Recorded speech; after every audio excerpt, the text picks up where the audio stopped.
Sistas fans, this will be the final Sistas episode review video of 2021. It has been a heck of a year for the show as well as for the channel. I mean, at this point, Sistas has become the pseudo haves and have-nots, if you will, being the most popular show on this channel to discuss. I mean, the argument could be made that title could go to either Sistas in general or any video uploaded regarding Fatima, Zac / Zatima. So just congrats to Sistas for taking the title from the haves and the have-nots. It's kind of ironic because originally, you know, the haves and the have-nots was the flagship staple show of Tyler Perry, and then, you know, number one on OWN, and then Sistas swooped in and took the title as number one on Wednesday night. Didn't it also come on Tuesday night at one point, but Wednesday night in general? So this will be the season 3 finale breakdown video, A Woman's Work. And I had a great time live tweeting during the episode as well as the after show last night. That was the last time we got to live tweet together this year. A crap ton of messages. People sent me the trailer for the season 4 promo that came out last night as well. There was like a 50-second edition, but then on BET's YouTube channel on a private video, I don't know how you all get this stuff, there's a 60-second version. I literally took those notes before recording the video, so I can't wait to do that video as well. I know there's a lot to talk about. Now, the finale itself, I didn't dislike it, but I wasn't wowed by it. And you know me, when it comes to scoring and giving my reaction to video episodes, just because an episode has a heck of an opening scene or a doozy of a cliffhanger, that doesn't save the episode. Like, I'm not going to give an episode a 10 out of 10 just because of one scene when the rest of the episode felt really lackluster and stale. I do think this episode was better than the season 2 finale. I don't think this episode saved the season because season 3 is still, in my opinion, the worst season of the show. It is. I literally posted last night my ranking. Season 2 is number 1, season 1 is number 2, and season 3 is number 3. But truth be told, seasons 1 and 2 could change their respective spots on my chart depending on the day. But regardless, I do feel like this finale was kind of middle of the road. It took a while for anything of note to happen. The most interesting thing or scenes were definitely Fatima and Zac. And then, of course, at the ending, Fatima and Hayden. And I'm not saying that as a Zatima fan. I'm telling it as a fan who watched the Sistas episode and really didn't feel like we were building up towards anything until we got to Fatima and Zac talking. But I'm going to give this one a 5 out of 10. You know, just kind of a middle of the road episode. It really didn't feel like a finale. It just felt like a regular episode. I remember tweeting last night, I said thoughts on the finale so far, and that was around maybe 10:40, and a lot of people were saying the same thing. It's boring, it's slow, I'm waiting for something to happen, and well, there you go. So go ahead and hit the thumbs up button to show you liked the video. Hit subscribe as we close in on 200,000 subscribers. Make sure you follow me on social media. Of course, all the links are in the description below. Remember, there is the Sistas Facebook group. We're trying to get to 300,000 members soon. And if you want to talk about the show, despite the fact that it's on about a 2-week hiatus, that's the place you want to go. And most importantly, just because all these shows are going on a break for the next week or 2 or 3, make sure you hit the notification bell and select all. That way you are up to date whenever I post content on this channel. So, yeah, this episode, it felt like it really had an identity crisis because, number 1, I feel like we spent way too much time at Club Eaton. Number 2, Karen was just kind of there. I mean, the only scenes, of course, when we get to the notes, I'll see if I'm wrong, but I think the only scenes she had were at the club, just scowling the whole time, and everybody's wondering why she's not drinking. The Maurice scene, while emotional, impactful, and I love getting character backstory on the characters, it just felt out of place because it kind of disrupted the flow of the episode. I mean, the episode went from the night everybody's at the club and whatnot, but then we do a random cut to the next day and Sabrina walks in the bank and I'm like, wait, what? It just felt like there's so much missing. But let's break down this episode. Hayden is confronting Zac about the insider trading. Basically, he's going to figure this out due to the fact that he has connections in all these different departments. So he just wants to find out how this ex-con has the money. And Zac, definitely isn't standing for this bull crap, even though Hayden hands him a deal. Hey, I'll stop. I'll let everything go. I'll leave you alone. But you got to leave Fatima alone. But my question is this. Even if Zac leaves Fatima alone, that doesn't mean she's going to want you. So, bro, stop being pathetic. But he literally said, the thing is, even if I get locked up, Fatima would rather drive the hour to go see me behind bars than to be with you. And I'm like, well, he got you there, Hayden. But essentially, he just rubs it in his face that, what, I look forward to buying this house once the government seizes it from you. Then he leaves. Then we go over to the club, and this was a great scene with Sabrina on stage. Her facial expressions were everything, because the part where she got bent over by El Fuego and then her eyes just looked like they were going to pop out of her head. It was funny, but she was drunk / hungover for the entire episode. So it really didn't feel like we got anything from Sabrina, despite the fact that it felt like, it looked like she got something from El Fuego, all right. The Karen isn't drinking. The girls think it has something to do with the preacher man. Andy is like, wait, so is it Zac or Aaron? Who do you want? And, Karen's like, I don't know. And Andy's like, well, I want to know. And from there, she's like, Karen, I'm sorry, and I won't hurt you again. And they try to cheers, but Karen is again a sourpuss. And then Karen's like, what, is Fatima not invited? And everybody's looking around, and Andy's like, wait, no, she's not invited. No, well, you should invite her. Huh? Yeah, just invite her, because, well, if she's with Zac, I guess that means we're going to have to get used to seeing her. And, I'm thinking, she got an agenda. There ain't no way Karen just going to say something calm like that. I mean, keep in mind, she said the same thing in the same tone to Andy, where it's like, I'm going to talk to Zac, and maybe I'll just talk to them both, because I need to hear it so I can move on. That's what she said when Andy went to see her in the salon. And, and Karen was like, I need to talk to Zac. And she's like, I don't know if that's a good idea. So I saw on Twitter some people like, nah, Karen ain't slick. She probably wants Fatima to show up so she can say that she's pregnant. I don't know, just something like that, because Karen that kind of girl. But regardless, Andy gets on her phone pretending to text, like, I'm going to go to the bathroom. And then Danny's like, you ain't going to text her? Go, no, look, I know that Fatima's loaded as well as Karen. The last thing I want to do is have them in the same place again, because Andy was there when they were about to throw down. So I doubt she wants to set up another situation like that. Let's see. And yeah, they're all chatting about why Karen just seems a bit off tonight. So El Fuego checks in with the ladies, and, apparently he and Danny were big in college, and he had a crush. He's like, yeah, we were both chubby, so I thought that would be a way for us to connect. And Danny sounded like that comedian Bruce. So what we going to do? It's like, you chubby, I'm chubby, and then what, be chubby together? Well, what is it? But hey, look at us now. So he's basically trying to have a one-on-one with her later that night once he finishes up his next set. And Danny just like, no. But then the girl's like, oh, she's going to do it. So it's funny because Sabrina, who is just, tipsy as hell, I don't know, it's like, what? But Danny says she's not going to do it because, she is reluctant due to rodeo. But then Sabrina's like, oh yeah, but the attractive cousin that he's staying with. And then I will admit, Andy's facial expressions were funny as hell in this scene. But like I said, it just felt like we spent way too long in this scene. But I'll talk about the Zac and Fatima scene in a bit. Let me just skip over to when Karen finally comes back to the table. She's still gloomy. And I think that Andy's like, I'm about to go, see Gary? And then Andy's like, no, me and Gary broke up. And then the girls are like, oh, but it's like the 879th time they broke up. So, I mean, come on now.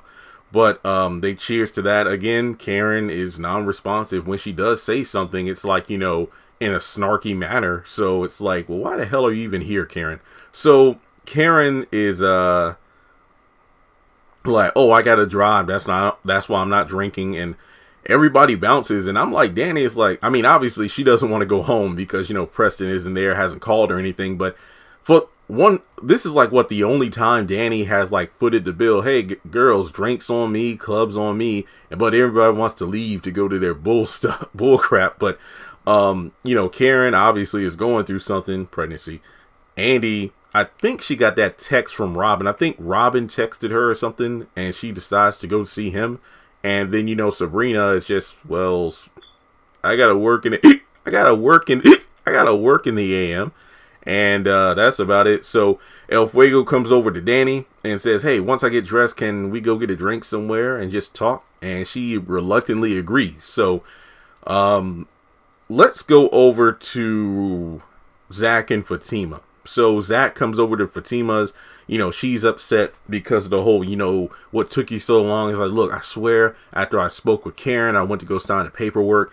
And then he drops 2 big bombs. And the scary part is how Fatima reacted. So he says Karen's pregnant. And I love the fact that it was written that Fatima, within the span of 45 seconds, asked all the same questions we as fans did. And I feel like I've done a video on every single question. Is she really pregnant? Is the baby yours? How far along is she? But he does say that she's going to the doctor next week. Thank God. So maybe that'll add some clarity to all this. But remember, next week, that could mean the end of season 4, if not into season 5. So aside from that, he talks about the insider trading situation with Hayden. It's like, yeah, your boy Hayden showed up at the house. And then he pretty much recounted the tale of, hey, this woman, Tony, met her at the airport. She gave me this tip. And the fact that Fatima was just so calm about all this is crazy to me. And she's just laughing. Look, life is too short. We got to live it. We'll handle this one day at a time. And I love how she is about to close up the bottle, because as soon as he's about to drop the Hayden bomb, Zac is like, no, keep that open. Pour another glass, because they got to talk about all this tea that's about to be spilled. Now, let me go ahead. I want to skip to the next morning when Fatima's getting ready for work and Zac's coming out of the back. She's like, are you okay? I could tell you couldn't sleep well. It's like, no, I couldn't sleep well, everything going on. Well, I mean, I can definitely agree with Zac between the baby mama drama and the dude who's threatening to lock you up. I wouldn't be able to sleep much at all. And this is a guy who just got over $1 million. So, let me see here. Just, dang, chicken scratch. Trying to figure out where I put this notes. Well, essentially, yeah, like I said, Fatima looking good in that vanilla shirt. Those, what was it, like the purple or pink heels? And she's just getting ready for her day. And she's just overly chipper. It's just the fact that, well, Zac is like, look, it's a bit scary that you're so calm right now. No, don't worry. I'll handle it. It's like, look, how are you going to handle it? I thought you've been talking to Hayden. He's like, I want to talk to him. Like, I thought you've been talking to Hayden. And it's like nothing's changed. What's going on? So, what's funny is Robin actually called Fatima saying that he and Andy has a breakfast meeting. But then Fatima's like, no, I know y'all been screwing around all night. But she's super calm. And she says, hey, after I get off work, we're going to go furniture shopping. And yeah, for our house. No, your house. Our house is ours. Yeah, ours. I'm like, spin off incoming. But, screw it. I'll skip to the end. So we get to the end of the episode. I'm gonna review everything now. I'm just talking about like the different chunks of the episode. Okay, it makes more sense that way. Fatima just rolls up into Hayden's car, because I think Hayden goes back to his ride. I don't know if he forgot something in his car. I don't know if he, was getting off early, or maybe had an errand to run. Because I'm just thinking, like, why is he going to his car? Like, what? So he goes back to his car, and that I rewatched the scene. I'm like, oh shit, that black van should have been a dead giveaway. Keep in mind, there are no security cameras in the parking garage. Remember when Jasmine and her girls jumped Andy after, Fatima chased them off with the gun? It was revealed that inside of the parking garage, there are no security cameras. The only cameras or camera is on the entrance. So basically when your vehicle is going in or out of the parking garage, there's that one camera like right there. But in terms of the interior, there are no cameras whatsoever. So basically Fatima just rolls up into Hayden's car. It's like, you just got into my car. And to basically sum up the scene, she just says, look, what do I have to do so you can stop with this shit? Like, what are you going to do? You going after Zac? You know, is it all about me? What's going on here? And he pretty much confirms, well, no, I'm not going to stop bothering you. Well, I tried to do this the nice way. I tried to talk to you. You don't care about the whole tapping the phones and getting told basically that information told to the partner. So despite all that, you're still not going to leave us alone. Yep, that's right. So then she takes out some brass knuckles. And he's like, oh yeah, it's like you taking out the brass knuckles. What's going on? Bop! One punch to the face. And thank you to those who sent me that photo yesterday where it's like I couldn't tell if his nose was bleeding. But, you know, I'm like, well, a lot of people are saying it. So that like video that was less than 3 minutes long is over 10,000 views in a few hours. So thank you. So she goes on to strike him a few more times. And then he's like, look, you better stop before I hit you. Or you better stop before I hit you. And then Hayden finally slaps her. And I'm like, and I'm not condoning. Is it domestic violence if the people are not together? Basically, I'm not condoning a man putting his hands on a woman. But to be fair, Fatima did, you know, strike him several times with the brass knuckles. And he told her to stop. And then he starts cackling. I told you I do it. Didn't I tell you? And Fatima turned into Veronica Harrington. You hit me. You know what? That's what I want. That's what I wanted you to do. She did like a whistle, like, and then two guys come out of the van that's parked next to them. One of them just yanks the door open on Hayden's side and like grabs him. The other calmly opens the door on the passenger side, helps Fatima out of the vehicle, and then they both get in and beat his ass. Fatima! And then Fatima just calmly, again, she calmly walks away. Enjoy your ride, Hayden. And it's like, Fatima! And all I could think about is what Anthony, hit my dang chair. Anthony Anderson said to Maurice Chestnut who could play that game. Keith, remember this. The FBI ain't got shit on a woman with a plan. And it's like a woman who's calm is more dangerous than a woman who's angry. And, well, hell, I ain't gonna lie. That was one hell of a cliffhanger. But let's talk about the rest of the episode here.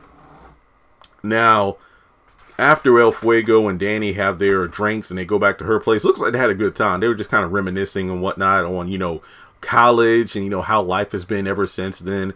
And he just wants to stay for a little bit, but she doesn't want him to. But she's like, look, I have a friend that hasn't called all day. And out of nowhere, El Fuego's like, look, well, how about this? If I don't turn you on by the time...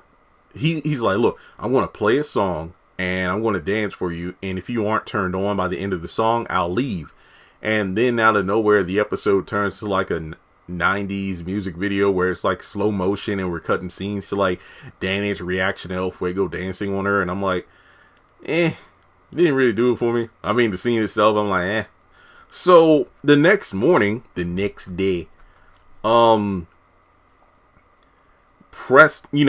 Fuego's laying in bed. Danny is already up in her slippers, but she has the rest of her airport attire on because she's ready to go to work. So I think she like throws a pillow or something at El Fuego, basically get him to leave. And it looks like they had a good time. But the thing is, it wasn't confirmed, but it definitely seems implied that they had sex because, well, why would he be sleeping in her bed?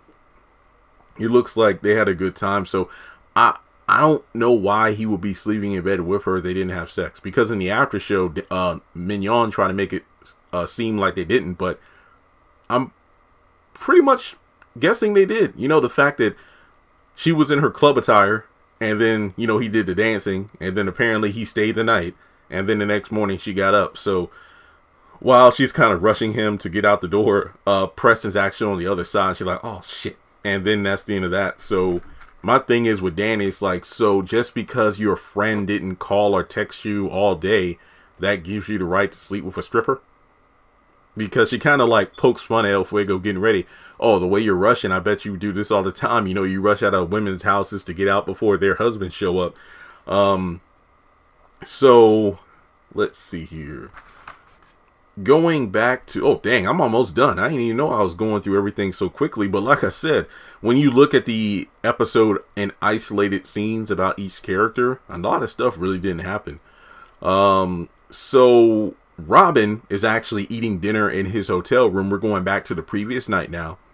Andy comes in smiling and she's like, oh yeah, I'm a little tipsy. It's like, aren't you oh yeah, drunk Andy.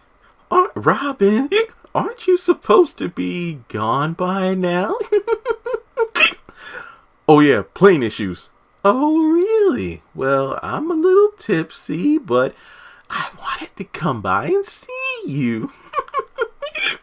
So out of nowhere, Robin decides to say, I own the law firm. You own the law firm? Yeah, and I'm your boss, and basically the reason I didn't tell you everything is the fact that sometimes people will judge you based off of your status and what you have and whatnot, and the plane is actually mine. You have your own plane? Woo! Yeah, it's my plane, and I know it's like the older white people, they're kind of like the face of the company just because I like to keep a low profile. A low profile, huh? But when you're in the plane, I bet you're sky high. Yeah, that's right, Andy. But in any case, thanks for coming to meet me. Okay, here's my question with this. Earlier that same day, because again, if I remember correctly, because sometimes I honestly don't know what the hell's going on because of the time. Wasn't it last night when Andy had a threesome? And then the next morning, she's telling Fatima how amazed she is by the experience. And then that same day, when Robin came by the office, she seemed downright disgusted by Robin's very presence.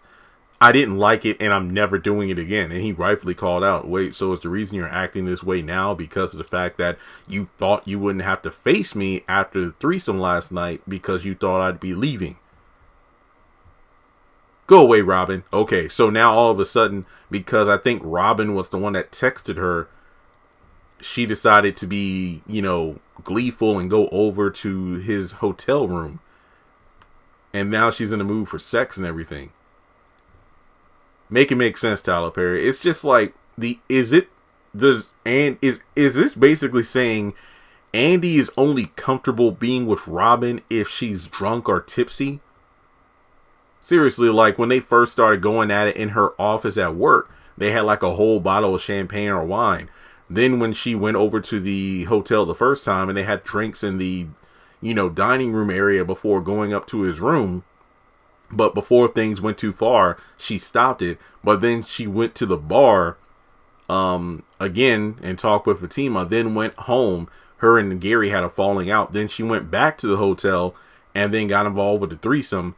So, and then tonight, she had some drinks at the strip club and now she goes back over to Robin. So literally, are they saying that Andy can, is Tyler only saying, is Tyler saying that Andy can only be with Robin if she's drunk?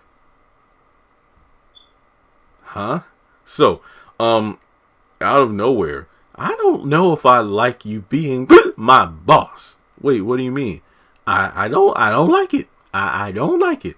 Andy, yes? What are you doing with your foot? Come over to the bed. I'll show you. So, obviously they spend the night together. Then the next morning, Andy just wakes up sober and she's acting like you would expect her to act like a bitch. Basically saying, I need to get up for work. He's like, why did you wake me up? Well, yeah, you look so nice sleeping. I didn't want to disturb you. Hey, I got meetings today, Robin. I got a job to do, Robin. I can't be showing up late, Robin. I was waiting for him to say, like, I own the law firm, Andy. I can help you out with that. No, I got meetings. Heifer, you the one who came over there. You know what? No. This is not the video. But she's rushing to get ready, and he's like, I gotta go home, Robin, to get clothes, Robin, so I can go to work, Robin, and I'm going to be late, Robin. I know she's not drunk, but it's too funny not to do the drunk hiccup. So basically, he's like, look, I will call the store across the street to bring you some dresses. You can do that? Yes. No, I got to go to work, Robin. But he just calmly says, look, you got 1 or 2 hours. I called Fatima. I said we got a breakfast meeting. She's want to know we've been screwing around, Robin. Yeah, she actually does. But out of nowhere, he's like, look, we got an hour or two and we would like to do it again. What do you mean, we? And as predicted, Gary came out of the door. Yeah, I was right. Sure, it doesn't seem as deep as it could have been. Like, literally, if it was Bellamy or Maurice, it would have been more impactful. Too bad it wasn't Jasmine. But yeah, the more I think about it, Robin said again. So does that imply that the night before, Robin, Gary, and Andy had a threesome? And him saying again means that let's have another threesome before you go to work. Everybody's been tweeting me and DMing me like, does this mean Gary was in the closet? And I'm like, no, he was actually in the bathroom when he came out. But no, people are asking, is he bi or something? As someone who has never partaken in a threesome, and let me just be completely transparent, even if I were to participate in a threesome, it would be with 2 women, because I sure as hell would not be getting in bed with another man. No. So it's like, I am not very well versed on if that automatically means a man is homosexual or bi, but look, it's 2021. There are a lot of orientations, terminology, and phrases that I am not familiar with. So in order to avoid offending someone or not being politically correct, let me just say this. I don't know. I don't know. People are like, wait, did somebody put some in Andy's drink? She was tipsy when she got there. I feel like it's safe to assume that she did drink something else when she was there with Robin off screen. But to be so drunk that you don't remember having a threesome with your ex-fiance and your boss. So that's really all I got to say about that. Okay, so I think the last thing to talk about here is the Sabrina and Maurice conversation at the bank. And, you know, Maurice rips Sabrina a new one. Basically, she comes in there hungover. You could tell she's hungover. She simply asked Maurice about the Q situation. You know, he recounts the fact that he didn't show up to the police station, but he did come over to my place. Well, he was waiting for me at my place. He sat there and waited for the police. And it's like, look, I know he has a problem. I feel bad for him. And, you know, Sabrina rightfully says, look, you know, just be careful. I don't want you to get involved in anything. You know, he made some bad choices. And out of the blue, it's like, yeah, like your father. Wait, what? Yeah, when you were in the hospital, referring to season 1 when Alonzo beat up Maurice and then he was in the hospital towards the last handful of episodes of season 1, by the way. I spoke to your mother, and yeah, what did she say? Yeah, just, you know, she just said she hopes you get better. No, she didn't. She probably said he got what he deserved for living the kind of life that God doesn't like. She did. And then it was revealed the fact that his father had a drug problem, was in and out of prison. And, you know, he rightfully says, mind your own business. And then, you know, he runs away to the back. I ain't gonna lie. That was kind of funny. Some people were like, I chuckled when he didn't lie. I didn't tweet it, but it was funny. So later on, she just like, I don't know what kind of face Sabrina had when she was walking over to Maurice's window to talk to him again. She's trying to apologize. And Maurice is like, look, when I was a kid, I didn't know my dad was like, you know, sick, or basically didn't know he had a drug problem. Like one time we went to the movies and I was so excited and he's like, oh yeah, I got to go to the bathroom. I'll be right back. So I ended up watching this movie like 3 or 4 times in a row because he was just taking so long. But it was then I called my mom. Turns out he was getting high in the bathroom.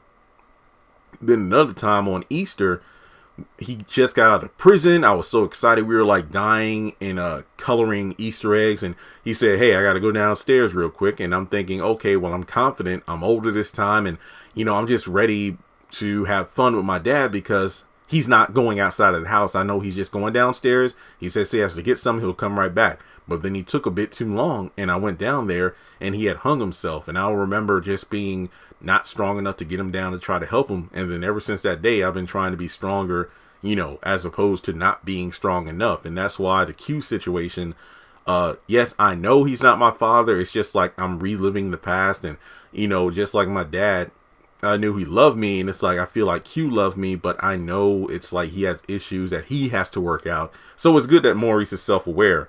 And he's like, yeah, I joke to cover up the pain. And I'm like, yeah, that's what Calvin was pretty much telling him at an earlier point in season 3. And then after that, he just, you know, roast Sabrina, turd on your head, you dress horribly, you know, your trashed up shoes and whatnot. Basically showing that, hey, I'm still Maurice. Don't get it twisted now. This was a very good scene, but like I said earlier, it just didn't seem to fit the theme of the episode. It just really came out of nowhere. Like Tyler Perry's like, hey, Maurice, I want to give you a random flimsy storyline for the season, which adds up to this emotional breakthrough in the finale that really doesn't seem to fit at all. But that's just me. So basically, if you combine both bank scenes, that's about a good 7 to 8 minutes of Maurice giving his backstory. Yet in the Sistas after show, when Kevin said that, yeah, it would be cool if Aaron had some backstory so people knew about him a bit more. And Tyler's like, well, the show's called Sistas, not Brothers. And I'm like, so are you saying that you won't give more backstory to some of your main characters? I know that like Gary and Aaron and Maurice and Preston, they aren't in the opening title sequence, but they're in the show enough that you would want to give them backstory so the viewers knew more about them. But you gave Maurice this extended scene telling a lot of backstory.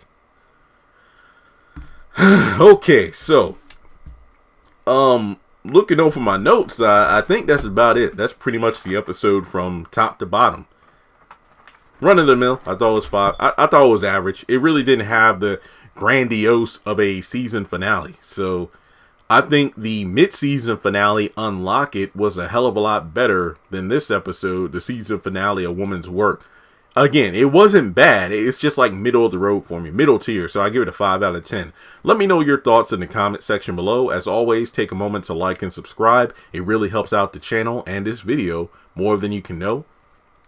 Donate if you would like on PayPal or Cash App. And with that being said, the final review of 2021. I will catch you all in 2022.